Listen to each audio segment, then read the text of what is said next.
राज्यसभा में एनडीए और इंडिया के आंकड़े बराबर, फिर दिल्ली अध्यादेश पर कौन मारेगा बाजी। दिल्ली अध्यादेश के मसले पर देखें तो लोकसभा में तो केंद्र के पास स्पष्ट बहुमत है। ऐसे में इस विधेयक पर सत्तारूढ़ एनडीए और विपक्षी इंडिया की असल परीक्षा राज्यसभा में ही होनी है। जाने किसका पलड़ा भारी। मौजूदा सियासी परिदृश्य पर नजर डालें तो पाते हैं कि जारी संसद सत्र में असली जोर आजमाइश दिल्ली अध्यादेश पर ही होनी है। मोदी कैबिनेट ने इसे मंजूरी दे दी। देखने वाली बात कि इस विधेयक को संसद में कब लाया जाता है। फिलहाल इस बारे में कोई आधिकारिक बयान नहीं आया है, लेकिन कई दलों ने अपने सांसदों को गुरुवार को राज्यसभा में मौजूद रहने को लेकर व्हिप जारी किया है। उक्त संकेतों को देखते हुए माना जा रहा है कि जल्द इस विधेयक को संसद के सदनों में रखा जा सकता है। लोकसभा में तो केंद्र के पास स्पष्ट बहुमत है। ऐसे में इस विधेयक पर सत्तारूढ़ एनडीए और विपक्षी इंडिया की असल परीक्षा राज्यसभा में ही होनी है। इस रिपोर्ट में जाने राज्यसभा में किसका पलड़ा भारी है। एनडीए के पास विकल्प क्या।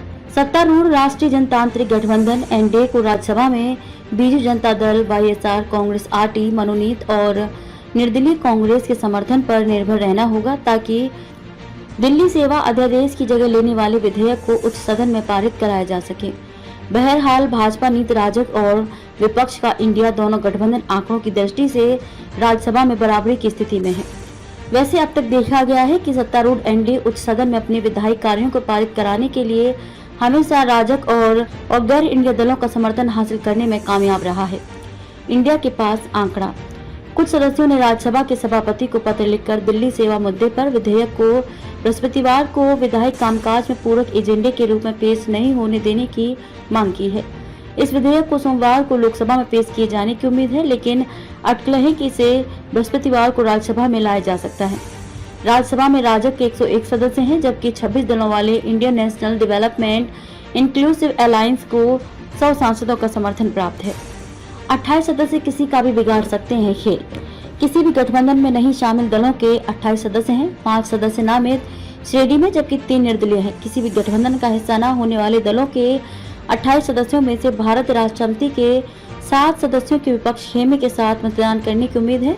बीजेड और वाईएसआर कांग्रेस के 9 सदस्य हैं और सत्तारूढ़ गठबंधन इस महत्वपूर्ण विधेयक के लिए उनके समर्थन की उम्मीद कर रहा है। उच्च सदन में बसपा, जेडएस और तेदेपा के 1-1 सदस्य हैं और वे किस तरह मतदान करेंगे इस पर नजर रहेंगी। और कैसे आया ये अध्यादेश।